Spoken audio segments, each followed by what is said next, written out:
Se traiter en première classe comme un acte d'amour et de considération envers soi-même et envers autrui. Se donner les moyens de prendre soin de soi, de sa santé mentale et de son évolution personnelle. Tu peux accéder et offrir les meilleurs aspects de ta personne, sans souffrir et sans galérer. Tu as le droit de faire différemment, de décider de te traiter en première classe. Je vais t'en donner les clés. Et ensemble, on va dénouer les nœuds qui t'empêchent d'être une femme sereine, confiante et épanouie. C'est le moment de dépasser tes blocages et tes croyances limitantes. C'est ton moment pour faire évoluer ton mindset et ta gestion émotionnelle. Je suis Émilie Antoine, psychologue experte en mindset et en gestion émotionnelle. Je suis également la fondatrice de mapsyenlignechaismoi.fr et l'initiatrice du concept du challenge et de ce podcast, Se traiter en première classe. Parce que les femmes représentent la moitié de la communauté, éduquent et soutiennent la seconde moitié. Par conséquent, elles ont besoin de se traiter en première classe. Imagine que la voisine du bas ou du haut, tu choisis, t'envoie un message ce matin à 7h30 pour te demander d'emprunter ta voiture parce qu'elle a un rendez-vous chez sa coiffeuse à 10h30.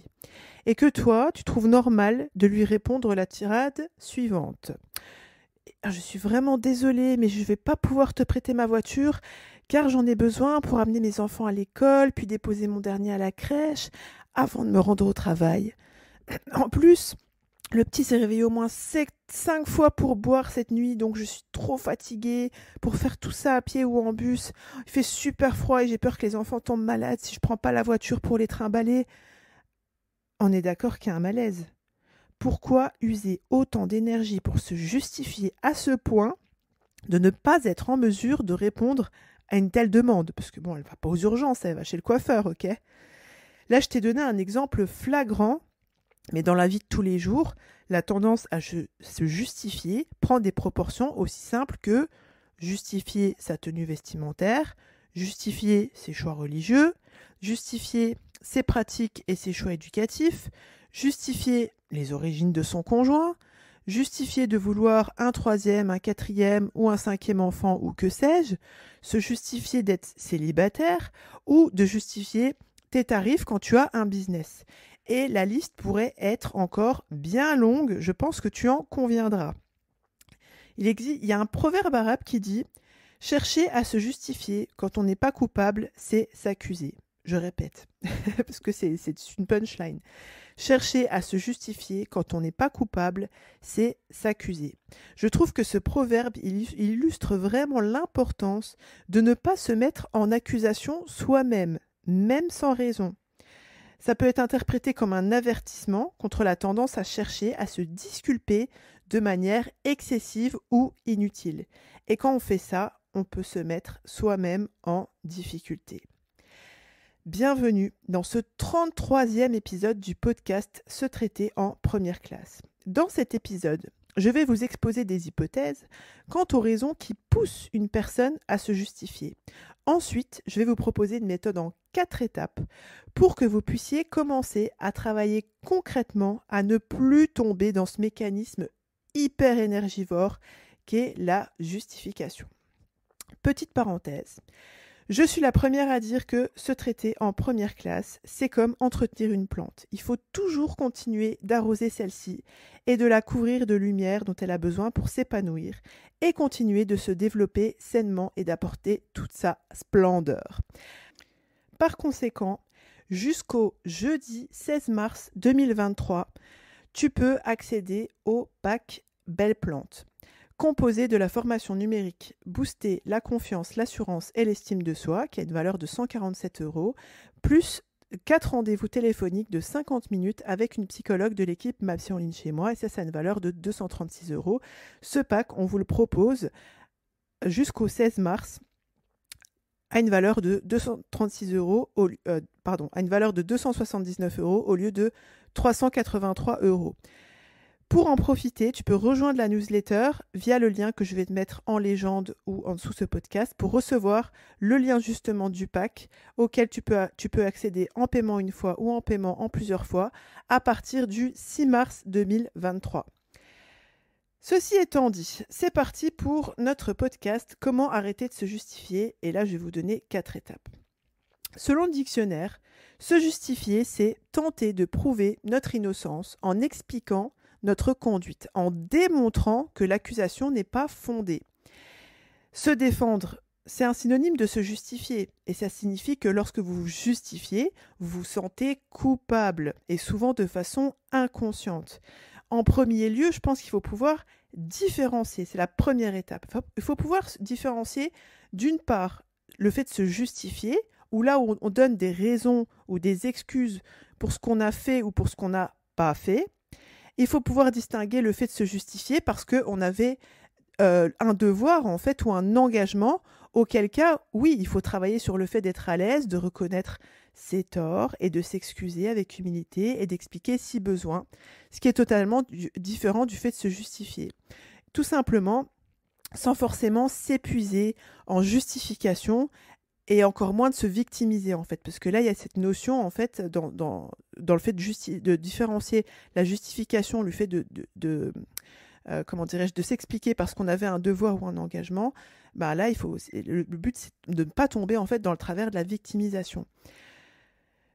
Et il faut pouvoir aussi du coup justifier le fait de se justifier parce qu'on a peur. Et dans les deux cas, on se met encore plus à la merci de l'autre. La deuxième étape que je vous propose, c'est d'analyser qu'est-ce qui vous pousse à vous justifier en fait. Est-ce que vous vous sentez coupable? Est-ce que vous cherchez à éviter le conflit ou le harcèlement? Quand je vous dis le harcèlement, souvent ça a l'air d'être un gros mot, mais le harcèlement réellement c'est des fois très subtil en fait. Ou est-ce que vous cherchez à ce que l'autre accepte ou légitime votre point de vue? D'accord? Donc, première étape, on essaye de distinguer dans quel type de justification ou d'explication on est. D'accord? Deuxième étape, on analyse qu'est-ce qui nous pousse à nous justifier. Des hypothèses. Est-ce que vous vous sentez coupable? Est-ce que vous cherchez à éviter le conflit, le harcèlement, plus ou moins consciemment? Ou est-ce que vous cherchez à ce que l'autre accepte, légitime, comment je pourrais dire, valide en fait votre point de vue? Troisième étape, je t'invite à prendre conscience des conséquences, d'accord? Parce que souvent, quand on se justifie, c'est un comportement qui vient valider notre crainte de ne pas être légitime. Il y a cette crainte en fait en arrière-fond, cette croyance limitante où on se pense en fait pas légitime, on met en place des comportements qui vont dans ce sens en fait, de cette crainte de ne pas être légitime, d'accord? Prends conscience des conséquences. Aussi, une autre conséquence qu'il peut y avoir, c'est que finalement, quand tu te justifies comme ça à outrance, tu donnes l'occasion à l'autre de décider à ta place ou d'influencer ton jugement, ton positionnement avec un commentaire ou un conseil qui n'est bien évidemment pas sollicité. Mais parce que tu te mets à sa merci, comme je te disais dans le premier point, tu lui tends la main, en fait, si je peux dire ça comme ça, le bâton pour te faire abattre, voire même pour décider à ta place ou influencer, parce que toujours il y a une problématique de je me sens pas légitime, je cherche le point de vue de l'autre, je cherche la validation de l'autre. Et du coup, les conséquences aussi d'un tel comportement, prends conscience que quand tu te justifies comme ça à outrance, tu te mets dans une posture de soumission, plus ou moins consciemment. Ce sont des jeux, entre guillemets, voilà, inconscients, relationnels, mais tu te mets dans une posture de soumission. Prends conscience aussi des conséquences que en fait, quand tu te justifies comme ça à outrance, sache que ça peut en fait contribuer aussi à altérer la relation que tu as avec l'autre personne, parce que la personne en face n'attend pas forcément de justification comme ça à outrance et que ça peut mettre mal à l'aise. Ça vient nuire à une relation que tu as avec une personne, on va dire, saine et équilibrée. Si tu te justifies comme ça à outrance, etc., et qu'elle n'a pas de mauvais dessein vis-à-vis de toi, ça va la mettre mal à l'aise et ça peut nuire à votre relation.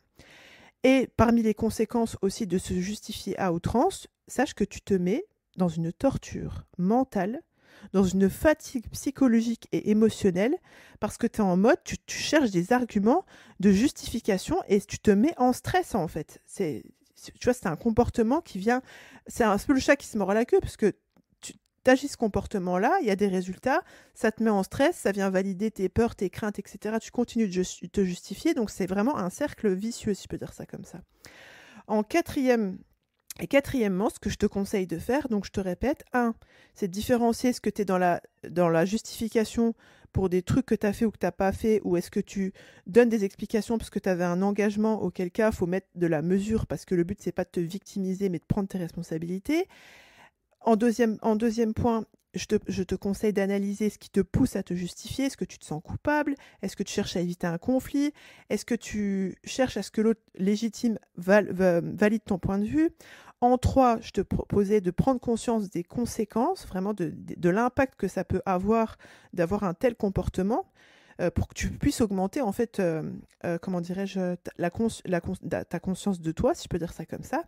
Et en 4, ce que je te propose, c'est de mettre en place d'autres manières de gérer les situations quand tu as l'habitude de justifier. Parce que souvent, quand on a un comportement qui est inadéquat, si je peux dire ça comme ça, qui peut être toxique pour nous-mêmes ou pour les autres, bah des fois on est en mode ok, je reconnais que c'est pas bien, mais enfin que c'est pas bien, que c'est pas profitable, que c'est pas comment dirais-je, que ça n'apporte pas tout simplement, mais je sais pas quoi faire d'autre en fait, je sais pas comment gérer la situation différemment. Donc là le but c'est vraiment de prendre un temps pour justement mettre en place d'autres manières de gérer ces situations-là. Déjà, et là dans ce quatrième point, ce qui est important de faire, je pense, c'est déjà que tu puisses identifier ces situations-là. Dans quel type de situation, voire même face à quel type de personne, si je puis dire, tu as tendance à tomber dans la justification. Identifie ces situations, identifie l'environnement, si je peux dire ça comme ça. Ensuite, ce que je te conseille de faire, c'est de définir et d'assumer ses limites. Parce que souvent, on n'arrive pas à poser les limites. Pourquoi ? On ne s'est déjà même pas posé la question de ce qui était acceptable ou non. Donc là, l'idée, c'est vraiment de le définir et de l'assumer, c'est-à-dire d'aller vraiment au bout de sa limite, de la limite qu'on a envie de poser. Et pour ça, souvent, il faut travailler sur le niveau d'adhésion, j'allais dire d'adhérence, d'adhésion qu'on a à cette limite qu'on a posée. Est-ce qu'on se sent vraiment légitime à la poser ou pas ? Et là, ce que tu peux mettre aussi en place, si tu as peur d'être déstabilisé dans cette situation-là, ce qui est tout à fait normal, on y va étape par étape, ok ? Tu peux par exemple recourir à des phrases du genre, je vais t'en donner quelques-unes que j'ai l'habitude de donner aux femmes que j'accompagne. Tu peux tout simplement dire, je ne suis pas disponible. Et je sais que ça va te tordre les entrailles si tu as l'habitude de partir dans des justifications et tout, mais quand tu vas juste dire je suis pas disponible, tu vas avoir besoin de mettre un truc dans ta bouche, de le serrer avec tes dents pour te limiter à ça. Tu peux dire aussi tout simplement je vais y réfléchir, pour toi te donner la latitude, tu vois, de travailler sur, de revenir à tes limites, tu vois, pourquoi c'est important pour toi, de redonner du sens à tout ça pour pouvoir t'affirmer en fait dans cette limite que tu as envie de donner. Tu peux dire aussi, je ne peux pas. Par exemple, admettons ta voisine, voilà, tu te dis, bon, voilà, elle a envie d'aller chez le coiffeur et tout.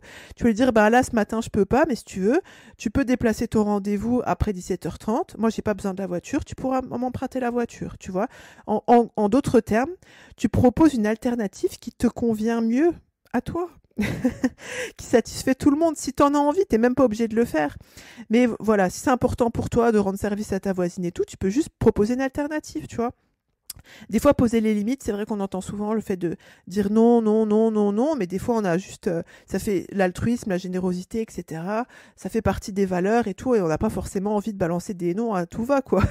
Donc là, c'est juste te dire, ok, comment on pourrait trouver un compromis finalement ? Moi, ça me coûte pas de lui filer la voiture après 17h30, j'en ai plus besoin, donc elle peut aller chez le coiffeur à ce moment-là, et tout le monde est content. Voilà pour ces 4 étapes pour que tu puisses commencer d'arrêter de te justifier. Tu vois que ici, majoritairement, on est dans une problématique, si je puis dire, d'affirmation de soi. Donc souvent, c'est quelque chose qu'on vient travailler aussi concomitamment à la problématique de l'estime de soi, parce que on a tendance plus on s'estime et plus on a tendance en fait à s'affirmer en se sentant légitime, en se sentant le droit de le faire, etc. D'où voilà cette proposition aussi du pack promotionnel sur le pack Belle Plante qui est disponible à partir du 5 mars jusqu'au 16 mars et tu peux recevoir le lien dès sa sortie en rejoignant la newsletter. Je vais te mettre le lien en barre d'infos et en légende. Pour rappel, dans ce pack, tu as la formation Booster la numérique, Booster la confiance, l'assurance et l'estime de soi et 4 rendez-vous téléphoniques de 50 minutes avec une psychologue de l'équipe MAPSY en ligne. Chez moi, ce pack, on te le propose à 279 € au lieu de 383 € en paiement en une fois ou en plusieurs fois. Donc tu recevras toutes les infos par mail. Pense bien que tu es la première personne à bénéficier du crédit que tu accordes à ton existence. J'aimerais vraiment beaucoup avoir vos retours sur ce podcast. Je serais même curieuse d'avoir des exemples de justification, si je peux dire ça comme ça. Donc, si tu as envie de partager, de m'envoyer un DM sur Insta, @Emilie-Antoine, pour partager, je suis super toujours contente de vous lire et d'échanger avec vous, tout simplement. Tu peux aussi adresser une note, une review, un commentaire sur ta plateforme d'écoute, un petit pouce si tu es sur YouTube. Pareil, franchement, ça permet de promouvoir le travail qu'on fait avec l'équipe parce que bien sûr, je ne suis pas toute seule. Hein, je fais toujours un petit clin d'œil à toute l'équipe MAPSY en ligne chez moi. Pense à t'abonner. Et comme ça, si tu t'abonnes, que ce soit sur les plateformes d'écoute de podcast, donc on est sur Apple Podcast, Google Podcast, Deezer. Qu'est-ce qu'il y a d'autre encore tous les trucs principaux, quoi, je ne saurais même plus te dire, là, le nom m'échappe. Et sur YouTube, comme je te disais tout à l'heure, donc pense à t'abonner, comme ça tu reçois les notifications quand il y a des nouveaux podcasts qui sortent. Et surtout, merci de ton écoute, de votre attention, de votre fidélité, ou bienvenue si c'est votre premier podcast que vous écoutez de l'émission Se traiter en première classe. Et bien sûr, au plaisir de revenir dans vos oreilles. Je vous ai présenté le podcast Se traiter en première classe, votre dose hebdomadaire pour vous construire le mindset d'une femme épanouie et en phase avec ses valeurs et ses principes. Chaque semaine, je te donne des explications impactantes et des conseils concrets pour que tu puisses vivre en fonction de tes aspirations et non en fonction de tes peurs, de tes croyances limitantes, de tes blocages, de tes blessures et tutti quanti. Je vous dis à bientôt pour un prochain épisode. Prenez bien soin de vous. Bye bye!